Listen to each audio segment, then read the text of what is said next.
Good afternoon. Welcome to Who's Tom and Dick? With your hosts, Martin Weavers and Patrick Mortimer. Good afternoon, Patrick. How are you doing? Back again like a rat up a drain pipe. Funny little joke between us there. That's right, yeah. Yes, anyway. How are you all doing? I hope you're doing well. We're back again. Yeah. 7 days have passed. And Don't they go really quick? I know. I just seem to, finish one podcast and then we're here recording the next. Because believe it or not, we do actually research this, don't we? Well, you wouldn't know, but yeah, we do. We try and put something together that makes sense. Yeah. Number one question on my mind, and I haven't forgotten about it since last week. How is your toe? Oh, do you know, I'm glad you asked me that. Oh, yeah? Yeah. Well, I've still got the boot on, and I've hopefully only a couple more weeks, and then I can get back to my cancer tablets. But Yeah. It's really frustrating that I can't have those tablets. But anyway, I'll let you all know when I go back. I'll tell you what, I'll let you know when I'm back on my tablets. Let me know when you're back on the road, will you? Yeah, I will do. Yeah, when I'm I'll driving. stay off it. Yeah, that's what I mean. Yeah. Oh well, but I hope it gets better soon. There's nothing more you can do with a broken toe other than let it heal itself, isn't it? I know, and that's all I am doing, really. Which is frustrating. So, what are we talking about this week? Well, we've had lots of correspondence, so I thought what we could do is sort of tie it all up and sort of read them out and do them all in one go, because rather than have sort of one week and two next week. Yeah, well, I mean, we're getting correspondence all the time, so these are going to get out of date if we're not careful. And of course, we'll have a chance to catch up on some of those. I've got a couple here too. So, do you want to fire away with one, Martin? Yeah, we had a couple of on the Who's Tom and Dick Facebook page, which was from anonymous participants, Okay. which we don't mind if they're anonymous, do we? No, definitely not. Well, we wanted just the people to contact us, and so I have replied to them, and I'll just read out what we put on here. But I just wanted to make sure that they know that we're thinking of them, and that we do take all their letters and correspondence seriously. So they put, "Hi, I'm new to this group. I recently joined because I'm 10 days post-op for breast cancer, and I really haven't been told much about anything, hoping for information and a better understanding of it all." Yeah. Which seems to me 10 days, post-op, yeah. and no correspondence. I do tend to think that you sort of get discharged from some of these places, and they say, right, we've done that one, let's get on to the next one. Whether that's right or wrong, I have no idea. But that seems to be the case in some of these cases, doesn't it? Well, you was talking about resources for different hospitals, weren't you? Saying that some have got more money and, put money into other things. So, but a thing like that, it seems, and I just replied and I said, thanks for listening and contacting us. And unfortunately, we're not qualified to give out much advice, really, because I said to the anonymous participant, I would pound their local GP and nurses for all the information they can get. Yeah, because they're the ones who are treating them. Yeah, don't be afraid to knock on the door and ask the question you feel concerned, because there's nothing worse than that going around in your head. Just if you're not getting the information, ask for it. Yeah, I mean, we prime examples of this. I mean, we ask so many questions, don't we, Pat? Yeah, I think I ask more questions now, and I've learnt more in the last 6 to 8 weeks than I've known since the whole 4 years I've had my heart disease. That's because you're doing a podcast, you see. Exactly, and I'm looking into questions that other people have asked that I haven't even thought of. Yeah, no, it is true. Pound on the doors of these professionals if you need advice or support. That's what they're there for. They won't worry about you doing that if you've got concerns.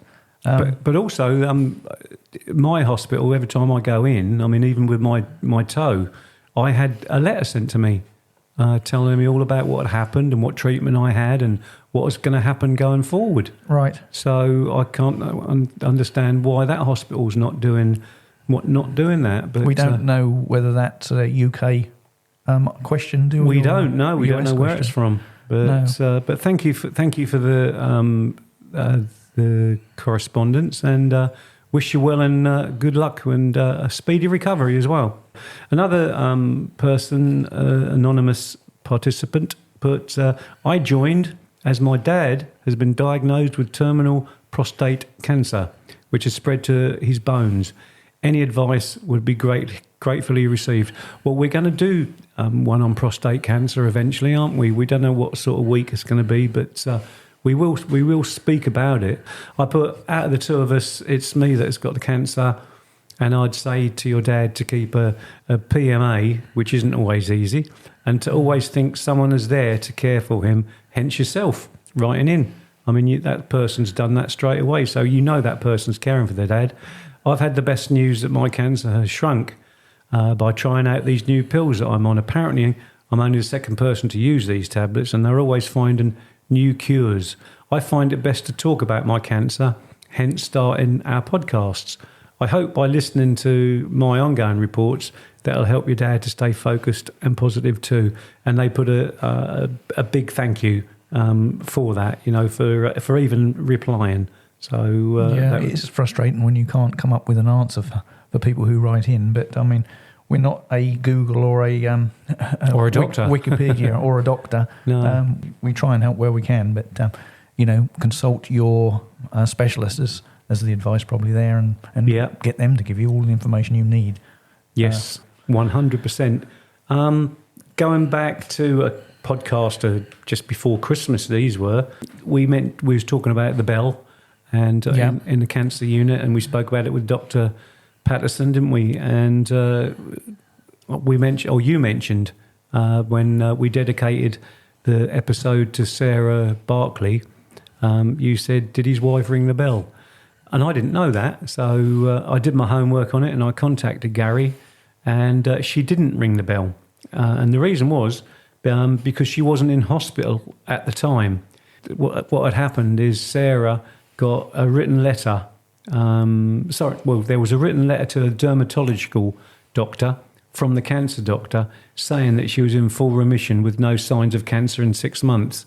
So it was a letter sort of correspondence rather than her being physically in hospital and being able to ring a bell. Yeah, it was interesting to hear Dr. Patterson's view of the bell. A very sort of well-answered question that was, I think. And it is great to have something to ring for family and friends as well, but for others, that's not so great. But what I liked about it was that his answer was more or less the same as the answer we said, didn't we? Where it's not so nice for somebody who's got real terminal cancer and who will never ever recover, and they hear someone ringing a bell, because they won't ever recover. So, and he said that more or less, didn't he? He also said that they've got no ward bell on his cancer ward. I know, but I'm certain I've seen a bell there. Yeah, you sure you just heard something? No, I think what he meant was on his ward. Right, okay. There's one in the children's ward, which I don't think he's part of the because I think that's all different illnesses rather than just cancer. Yeah. So, there's definitely a bell in there. Okay. But Hazel Wood, who contributes a lot to the show. Good old Hazel. Yeah. She always adds a good question. I've known her for years and years, and she's known me since I was knee-high to a grasshopper. Right. It's going back a long time. It is. Well, she remembers me being born, I think. But she said that the podcast we did about the ladies in America with the breast cancer, she said that was especially poignant because her daughter Hayley had breast cancer, and thank heavens, says Hazel, that she did get to ring the bell.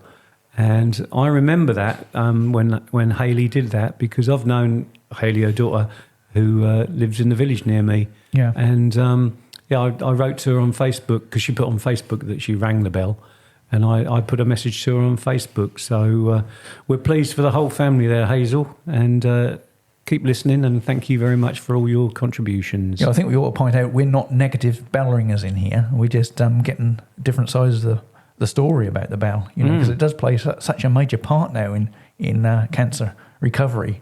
Oh yeah, but it's not always the same for everybody, is it? No. This was a nice one that I got from an old school buddy. He just sent a message to say he's really enjoying the podcast. Now that really, really meant a lot, because I mean you don't always keep in contact with all your people that you go to school with, and just out of the blue to get a nice message like that. It was really, really nice. So so that was from Keith Game, and then this last one on this little list here, I've got another one that I want to read out to you as well. My sister, she listens to the show every week and love it a bit. She sends me a text saying, excellent, really enjoyed it, blah, blah, blah. So I went out for a meal with her and all my brothers the other day. Yeah. Yeah, and I said to her, I'll tell you what, I'll give you a big shout out if you want. No. She said, I don't want no shout out, so I won't be mentioning Jackie Halls. Right. Okay? Who was that? Jackie Halls? Jackie Halls. Don't mention her. I'm not going to mention her at all. Okay, mate. So Good. She's going to kill me. Yeah, I got one here following our breast cancer special from Karen, and I want to read this out because obviously that was a while ago now, and she's probably going to think we forgot her. And she said, don't forget anybody. No, we don't. We've got a whole list of paperwork in front of us, questions, and we try and bring them in when they're appropriate. Yeah. But this one I want to bring in. She says, hi, what things are helping you cope? I have stage 4 breast cancer, and I don't know whether I can cope. What answers would you give her for that? Wow. Yeah. Well, it's a big shock. Yeah. You know, to be diagnosed with cancer, that's the first thing I can say.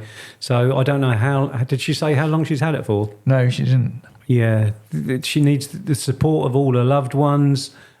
She needs good correspondence with her team. She must have a team behind her who, treat her with the oncology and everything like that.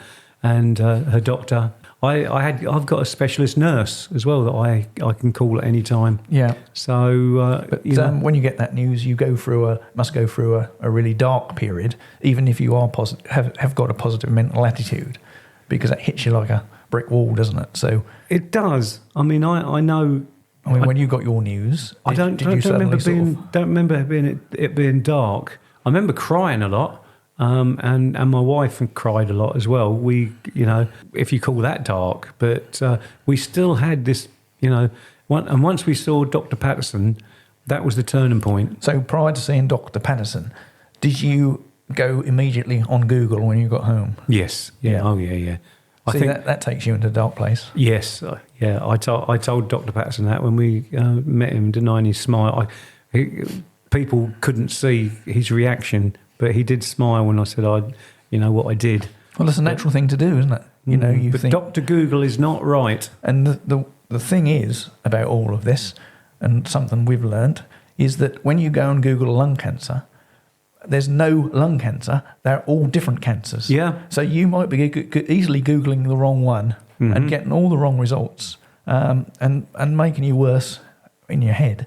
Yeah. Just because you're reading the wrong one, you've got to try and avoid that sort of thing. I know it's easy to say. You need to understand first what the name of your cancer, lung cancer is in this case, is the actual name. And then if you have to Google that name. That's right. Yeah. Good advice. Because most people just put in lung cancer. Yeah. And to be honest with you, I thought all lung cancer was the same. So did I until I got it. Yeah. And if you listen to Dr. P's interview last week, he explains the differences in lung cancer, which is quite interesting, especially the smoker's lung cancer.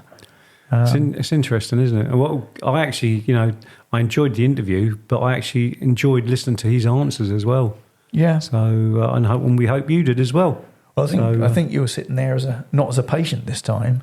Yeah. You were sitting there as an interviewer, and you sort of.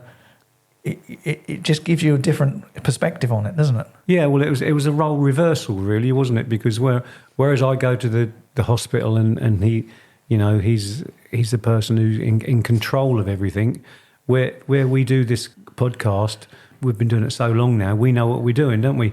He knows exactly what he's doing for his day-to-day job. He didn't know what to expect when he came into it, did he? No. So it was a kind of role reversal. So. And I felt very, very at ease with him. Yeah. So, have you got another one? I've got another one here, heart-related this time. Have you ever worn a life vest? Now, to be honest with you, I had to look this up because I've never heard of a life vest. No, nor have I. And apparently, a life vest is a wearable defibrillator for patients at risk of sudden cardiac arrest. Right. So I didn't even know these existed. Now, these vests are worn against the skin. So you put them on first thing, and then your shirt over the top, etc. And you wear this life vest, and that's monitoring your heart all the time. It's really worn by people who have dangerously fast heart rhythms. and it can apply an electrical shock if necessary. Ah. So heart life vests cost around about £1,700 to £2,000. So they're quite expensive bits of kit, but they are out there, and obviously I've learned something there myself today. Yeah, I tell you what, it's a wonder they're not sort of, banded around more. But the answer to the question is no. I've never worn a life vest. So no. Would you think about buying one? I've not been told to wear one. No. So I don't think that's a necessity. No. But obviously some people, it is. So, but if I was told to wear one, I'd wear one. Simple as that. You know me. As you go further down the line, you always ought to keep something like that in mind. Thanks, Martin. Yeah. You're a cheerful old boy at times. No, you have to. No, this is to help. This is to help you. I know. I mean, as I say, I'm monitored quite regularly. So if they told me to wear one, I'd wear one. But I don't think it's appropriate for me because my heart doesn't actually race. Yeah. So I think it might be specific to that. I might have to look into that. We'll have to do a special on life vest, perhaps. Yeah, it's worth looking into because we are going to do, as I said, we're going to do one on testicular cancer as well 1 week. We're going to do another podcast on strokes and recovering from a stroke, and so we've got lots in the pipeline that we're going to talk about. So my last correspondence is from Gary again, Gary Barkley. He was saying that after the podcast we dedicated to Sarah when she's in complete remission after 6 months, he put, we both listened to it. Thank you for dedicating the episode to Sarah. It's fantastic you both talk about these topics and give off positive vibes, but honest vibes too. It gives listeners a sense of positivity when hearing stories of positive outcomes like yourselves and Sarah, and of course the two ladies from America. It will really help others who feel there's nothing left for them to feel positive about and their diagnosis and to keep up the fight. The show's very informative and interesting, and you and Patrick are doing a sterling job in simply talking about everyday issues that can be deemed as a difficult topic.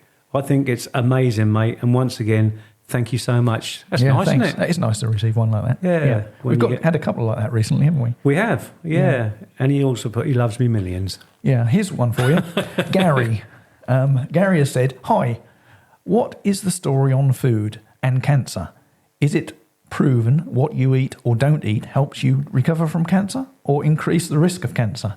Well, I think that's what Dr. P answered that one last. Yeah, he did. The week before last, didn't he? But he did say that some of the natural foods can help the recovery process or help the treatment to a certain extent. But so that's not all namby-pamby, as we call it in the UK. Yes, there is some positivity, especially around honey. I think there's a lot of people have honey to help something to do with the blood cells. You've got to have a certain amount of blood count before they'll give you a treatment. Yeah. And apparently, from what I've read, honey can help that blood cell count be in the right place. Yeah, well, I was given tablets for the exact same thing, to bring my blood cells up. Yeah. Because the counts had to be exactly right.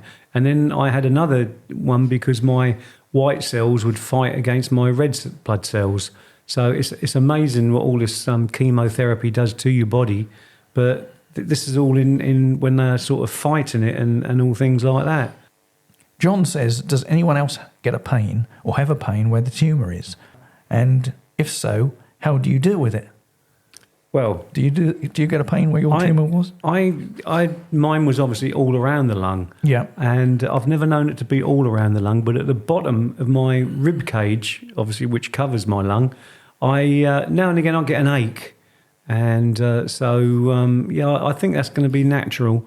That because there's going to be a certain amount of movement, I think, in there, and when it's changing all the time, isn't it? It's especially with my lung. I mean, it's been full of cancer, then it's shrunk, and then it's a bit more come back, and then it's shrunk again. So I think with constant movement like that, you are bound to get definitely an ache. Yeah, it's funny because Hannah actually answered that question on the Facebook page, and she said, I had severe pain in the location of my tumour, left hip and pelvis.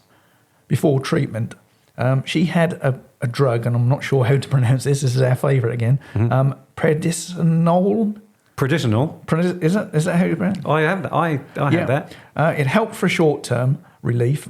It calmed the inflammation and eased sensitivity to the area.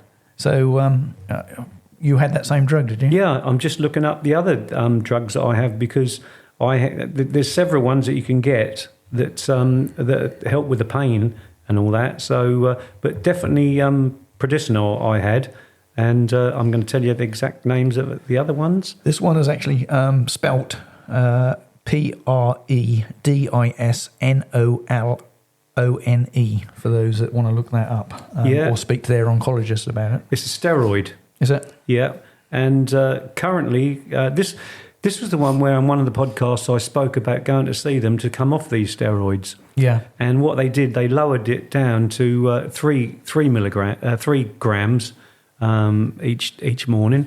So when I go back in January, I've got to go and see them again. Hopefully, I'll be down to 2. But when I was in hospital, I was on 8 grams of it. 8 of those 1 gram tablets.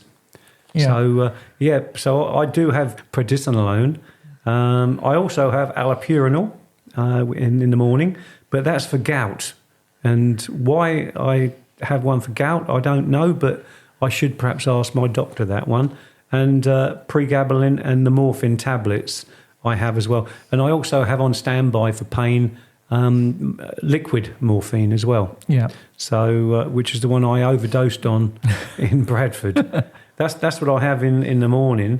And then in the afternoons, I have pregabalin again and morphine, or that's early evening. And then late at night, I have the pravastatin and the famotidine. So when I said to you I have a statin, that must be in there because it's called pravastatin. Yeah, that's another statin. So that's all the sort of the treatment I have. But as I said, for pain, I've got this liquid morphine that I have any time that I need it. Yeah. Or as I said, I'm always on. As well as those, every time I take those tablets, I take the paracetamols as well. Okay. And I can have Ibro when needed. Okay. Yeah. Well, I'm not allowed anything other than paracetamol. Now, I only really take that for headaches, but I've stopped taking that since my wife's specialist told her that paracetamol doesn't help headaches. So really, yeah. And I've stopped taking it now. And just put up with the headache, and it eventually goes. How's she getting on with this? Because for her migraines and her headaches, she was told to stop drinking coffee. Yeah, she's getting on really well with that.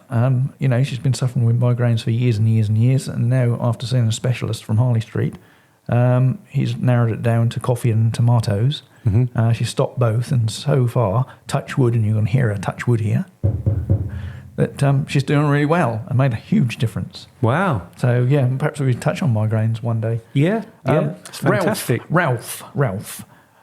People, this is a heart-related question, following my ejection fraction story. People with low ejection fraction, what is your average heart rate? That's an interesting question. I've had 3 people answer this, well, 4 in fact. Graham being the first, and he said his heart rate is 120 to 130 beats a minute, which I struggle to believe. But if that's the case, that's the case. I do really struggle to believe that one, because most people with EF seem to have a low heartbeat. EF, ejection fraction. Yeah. Thanks for clearing that one up, Martin. Steph, my husband has a pacemaker, and his is 61 beats per minute and 20 to 30 without it. So, yep, the pacemaker's obviously doing its job. Yeah. Senya, ejection fraction of 10%, and her heart rate is 70 to 75 beats per minute. And Janelle, I hope I've pronounced that right, he's got an ejection fraction of 43%, and his resting heart rate is 62 beats per minute.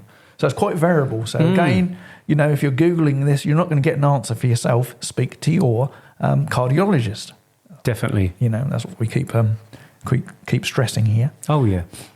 Is that the serious bits over? Well, I've got no more messages, but... I've got a few more here, but I think we'll save a couple for another day. But I think we'll have, we'll lighten the mood, I think. It's not that time, is it? And this is where most of our listeners turn off. It's time for Martin's Joke of the Week. Oh, thank you. Well, I've just heard that in the English Channel, a ship carrying red paint has collided with a ship carrying purple paint. It's believed that both crews have been marooned. That's not a bad one, actually, Martin, is it really? For me, you mean? Yeah. So Martin's compiling these jokes at the moment. So if you've got any jokes that you think is better than that, then we'd ask you to present them to us, because we do need, some good jokes. That's the listeners' challenge. That's the listeners' challenge. Yeah. To beat me under my jokes. We've got to keep them clean. Oh, yes. And they've got to be free from being politically correct. PC. Yeah, that's right. Politically correct. Because I have had a couple of jokes put forward to me, and I couldn't repeat them, actually. No, people come up to us in the street, here's a joke for your podcast. Not loads of people, but a couple of people. So where do you get your jokes from, Martin, just out of interest? I used to be a comedian. Did you? Yeah. I used to work with you. That's right, yeah. I can't remember laughing, though. It's because you was concentrating so much. Yeah. So do you pick these out the back of your mind, or are you constantly on the lookout for these jokes? I'm always on the lookout. Yeah. Yeah, just for a little bit of fun. I flick through Facebook. Yeah. And, different I just Google things. All right. So, okay. The trouble is comedians these days, unless they put some swear words in their routine, they don't think they're funny, do they? No. Well, I went to see a comedian the other day, just before Christmas, actually, and it was nice that I've been in the industry since 1991, and he was still doing music, still doing jokes that I'd never heard of. All right. And that was really nice and refreshing, because normally they start on this and that and that and that, and you think, yeah, I've heard that. But it was nice that he done some jokes I hadn't heard of. Well, later this year, and it's not very far away now, April, I believe, we have actually booked tickets, and the Americans won't probably know this, but or this comedian, but we've booked tickets to see Jimmy Tarbuck. Yeah. Who's now in his 80s. Yes. And it'd be interesting to hear his story and his jokes, but he was a great comedian in his time. He's probably a bit dated now. And I've actually met him, haven't I? And you've actually met him. You showed him to the toilets, didn't you? I'm not lying, am I? No, didn't we mention this on the podcast? I think we might have done, yeah. Yeah, when he came up to me, I was at a very, very nice do up in the Dorchester Hotel in London, and I had a white jacket on, black trousers, white shirt, and a red dicky bow. And it didn't spin or nothing like that. But I stood at the end of this table hoping he was going to get up so I could just have a chat to him, because obviously being a comedian, and he was a fantastic comedian from years ago, I just wanted a quick chat to him. And he came up to me and he said, "Excuse me, sir." So I looked over and I thought, I said, "Yes." He said, "Could you show me where the loos are, please?" So I said, "Do you think I'm one of the waiters?" He went, "Yo, oh, you're not?" I went, "No." I said, "But the loser over there." I said, "But before you do go," I said, "Can I have a selfie?" And we had a selfie taken. Right. So he's obviously not seen your show then, or? No, hadn't even heard of me. Well, funnily enough, he's been getting into trouble recently as well. Because should we mention that? Well, apparently, he drove into 3 cars and drove off. And when the police got to speak to him, he couldn't remember that damage or driving into the cars. So I'm a little bit concerned about if he will remember his routines and acts when we see him. Or me. Or even you, yeah. I'm sure you'll stand up, because this show is about his life and everything. So it's life stories, right, as well as a bit of comedy thrown in. Yeah. So I'm sure he'll ask the audience some questions. And we've, of course, got seats right at the front. So I dare say Mr. Weavers will stand up at some point. I'm sure he will. Oh, me? All shy and retiring? Yeah, and ask some questions and put poor old Jimmy in his place. Yeah. No, that'd be nice. It'd be great to see. I can't wait to see the show. So we've got the pub landlord, Al Murray. He's following us now. Yeah. He's a good comedian. He's reasonably clean for an act on stage. I've seen him a couple of 3 times now. Someone else I've met. Yeah. So I'll have to put some pictures on the website, and then people will know who they are. Yeah, that's a good idea. And we've got Billy Pearce as well. Billy Pearce is following us now, and also Michael Barrymore, yeah, who was a comedy award winner right through the 80s and 90s. And we appeared on his TV show, didn't we? We did. Many years ago, we were there. Yeah. So I'll have to see if I get him on the podcast. That'd be fantastic, that would. Anyway, Martin, you know what it is, don't you? No. Already, we've got through that 30 minutes. And we've spoken a lot of old gibberish, really, haven't we, most of the time? Apart from the questions and answers, I hope you enjoy those. Well, it's just two old mates having a little chat here, really, isn't it? Yeah, and it's nice to be able to record this podcast now the digger has gone. Martin is having a new drive put in and had a digger right outside. We got interrupted, didn't we? Got interrupted by the digger driver who happened to be working right outside the window. We had a hum and a buzz and everything in our earphones, didn't we? So we took a break, had a cup of tea, and now we're back. They've gone home, and that's a lot quieter out here now. Yeah. So next week we'll be back. Yes. Same place, same time. Look forward to you joining us. And have a lovely weekend, everybody. Thanks for tuning in. Take care and stay safe. Yeah. Bye. Bye, everyone. Bye.